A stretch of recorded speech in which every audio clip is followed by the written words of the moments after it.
জনাব কায়কোবাদ সাহেব, ইসলামী ব্যাংক বাংলাদেশের মূল চাবিকাঠি যেখান থেকে পরিচালিত হয় তার একজন জিম্মাদার ডক্টর সুলাইমান সাহেব, বিদগ্ধ জ্ঞানী চেয়ারম্যান সাহেব, উপস্থিত অন্যান্য শ্রদ্ধেয় মেহমানবৃন্দ, সুধীমণ্ডলী, উপস্থিত সকল স্তরের বয়সের পর্যায়ের মাদ্রাসার হিতাকাঙ্ক্ষী শুভানুদ্দায়ী ভাই ও বোনেরা, আসসালামু আলাইকুম ওয়া রাহমাতুল্লাহি ওয়া বারাকাতুহু। আসলে মাদ্রাসা করা দরকার কেন?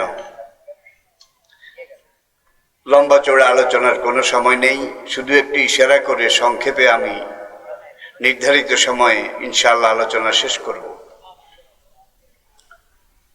কোরআনের আগে আসমানি কিতাব ছিল, এটা আমরা জানি।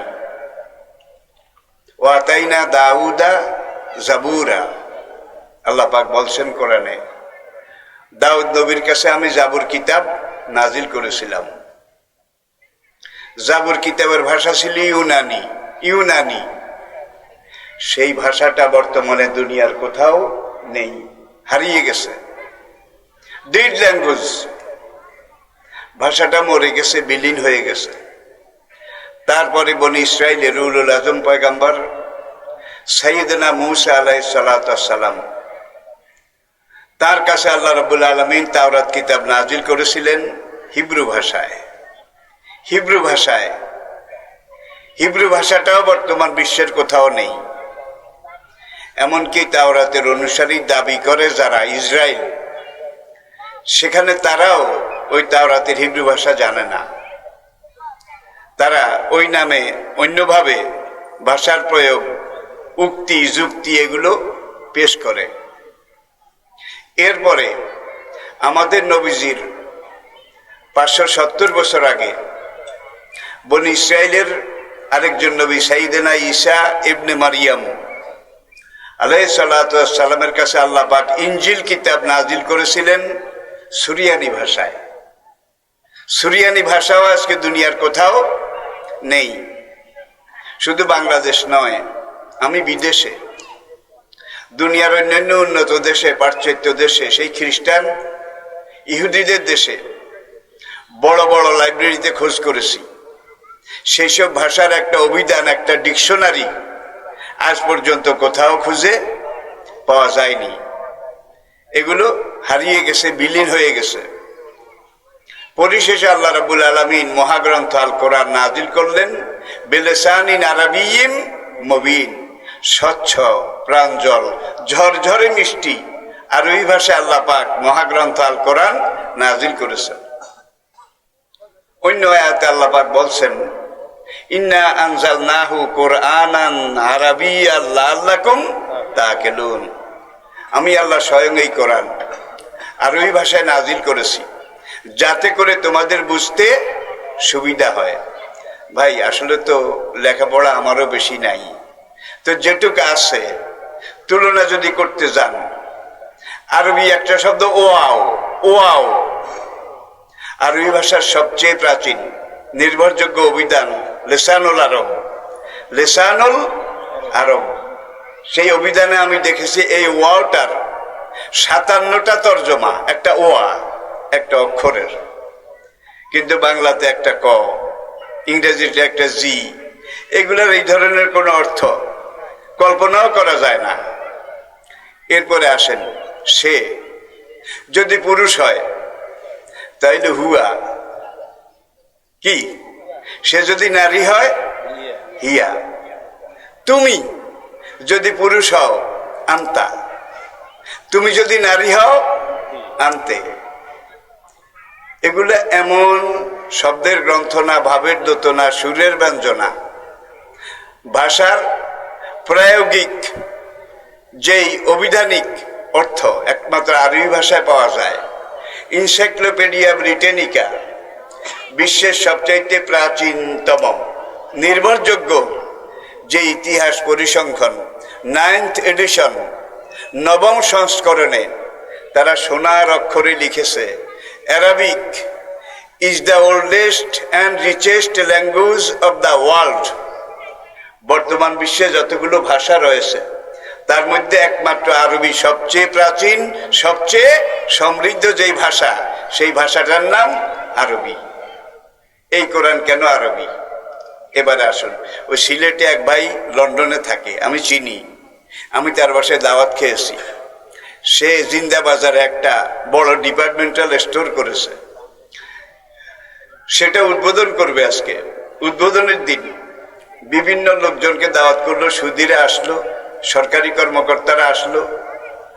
আসার পরে সে একটা সাইনবোর্ড তৈরি করলো, একজন পুরুষের ছবি আর একজন নারীর ছবি, আর সে ডিপার্টমেন্টাল স্টোরটার নাম দিয়েছে হি অ্যান্ড শি এন্টারপ্রাইজ। হি পুরুষের নিচে আর শি মহিলার নিচে, এন্টারপ্রাইজ। এটা হলো দোকানের নাম, বিশাল সাইনবোর্ড। এখন উদ্বোধনের আগে আগে খেতে বসার পরে সুধীরে আলাপ করে যে হি অ্যান্ড শি এন্টারপ্রাইজ, এটা তো ইংরেজি হয়ে গেল, এটার বাংলা কি করা যায়? এখন একজন শুধিও পারে না। হি, সে, এখন সে কি পুরুষ নাকি স্ত্রী? এটা তো কোনো ক্লাসিফিকেশন এখানে নেই, কেউ করতে পারলো না। তো সিলেটের এক লোক ছিল একটু ওই গাছগোয়ার, বাংলা ভাষায় যতই খোঁজ করেন অন্য ভাষায় খোঁজ করেন, এটা অনুবাদ করা যাবে না। আপনারা যদি আমাকে অনুমতি দেন সিলেটটা ভাষায় আমি এটা তর্জমা করে দিতে পারি। মজলিস থেকে বলা হলো করো, উনি তর্জমা করেছেন হেতে হেতি এন্টারপ্রাইজ, হেতে হি, হেতি শি এন্টারপ্রাইজ। 100 বার কিন্তু সঠিক, কিন্তু ভাষা তো এটাকে নেয় না, ভাষা তো এটাকে গ্রহণ একসেপ্ট করে না। প্রিয় ভাইয়েরা, এরপরে আসেন সাহাবাই কেরাম, তারা কোন ভার্সিটিতে লেখাপড়া করেছেন, কোন কলেজে লেখাপড়া করেছেন? নবীজির কাছে এই কোরআন শিখেছেন নাকি? কোরআন শিখেছেন, আর নবীজি হাদিসের মাধ্যমে এই কোরআনের ব্যাখ্যা, তাফসির, শরহা, তাশরী সাহাবায়ে কেরামদেরকে শিখিয়েছেন। এই কোরআন ভিত্তিক মদিনার যেই সুফা মাদ্রাসা, সুফা মাদ্রাসা, সেখান থেকে দেখেন আবু বকরের মতো ধার্মিক, আলীর মতো তাত্ত্বিক, খালিদের মতো জেনারেল, আবু উবায়দার মতো সেনাপতি, হযরত উসমান গনি রাদিয়াল্লাহু তাআলা আনহুর মতো সিআইপি এই সোফা মাদ্রাসা থেকে বোধহয় তৈরি হয় নাই নাকি? এখন আমরা আসলে সবকিছুকে খণ্ডিত করে ফেলেছি, সীমিত করে ফেলেছি। 6ষ্ঠ শতাব্দী থেকে 1200 শতাব্দী পর্যন্ত 500 বছর আপনি ইতিহাস দেখেন, শৌর্যে, বীর্যে, আদর্শে, ঐতিহ্যে, ভদ্রতায়, নম্রতায়, কালচারে, সিভিলাইজেশনে, শিক্ষায়, দীক্ষায়, তাহজিবে, তমদ্দুনে, কালচারে, সিভিলাইজেশনে মুসলিম জাতি দুনিয়ার সবার উপরে ছিল কিনা বলেন? এরা সবাই কিন্তু কোরআনকে সিলেবাস হিসাবে পড়েছে, অন্য কোনো কিছু পড়েনি। পরবর্তীতে অনেক কিছু হয়েছে। আজকে সময় রতিল কালা ইয়ামনুদা বেলুহা বাইনার নাস। বিশ্বাস করেন আমি রবীন্দ্রনাথের গোয়ালিনী, রবীন্দ্রনাথ ঠাকুরের গোয়ালিনী, এখান থেকে শুরু করে জসিমের সুজনবাদিয়ার ঘাট, নকশিকাতার মাঠ, শরৎ বঙ্কিমের সব উপন্যাস পড়েছি, শেক্সপিয়ারের Romeo Juliet, merchant of Venice, weaver of Rosedale, এই থেকে শুরু করে সব কিছু পড়েছি। পড়ার পরে আমি নিজের ভিতর একটা আইডিয়া ক্রিয়েট করেছি, আইডিয়া, নিজের ভিতর একটা জ্ঞান, সবগুলো মিলিয়ে আমি নিয়েছি। তারপরে আজকে আমাকে অনেকে ইসলামিক বিশেষজ্ঞ বলে, আমি ওইভাবে বলি না, বিশেষ অজ্ঞ, মানে বিশেষভাবে অজ্ঞ আর কি। কারণ ইসলামের এই মহাসমুদ্র সম্পর্কে আমার কিছুই জানা হয়নি, কিছুই পড়া হয়নি, কিছুই বুঝতে পারিনি। সম্মানিত সুধীমণ্ডলী, ওয়ালাকাদ ইয়াসসারনাল কুরআনা লিযিকরি ফাহাল মিন মুদ্দাকির, সূরা কামার 29 পারা। একটা সূরার মধ্যে আল্লাহ পাক এই একটা আয়াত 4 বার রিপিট করেছেন, 4 বার।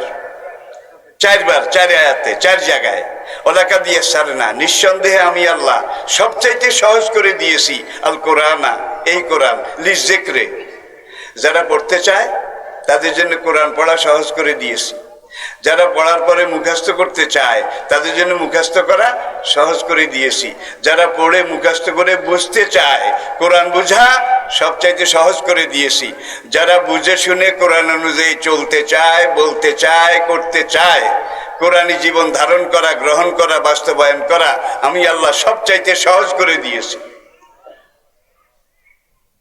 কোন কোন ভাইয়েরা বলে আরে এইসব এবাদত বন্দিগি জিকির আজকার নফল এগুলা হুজুররা করবে, আমরা আঙ্গাল বাঙ্গাল মানুষ, আমরা কি আর এগুলা করে পারি?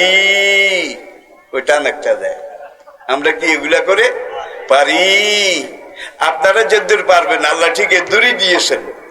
লা ইউকাল্লিফুল্লাহু নাফসান ইল্লা, মানুষের ধারণ ক্ষমতার বাইরে, সাধ্যের বাইরে বোধহয় আল্লাহ কোনো দায়িত্ব দিয়েছে নাকি? যদ্দূর আপনারা পারবেন এদূরই দিয়েছেন।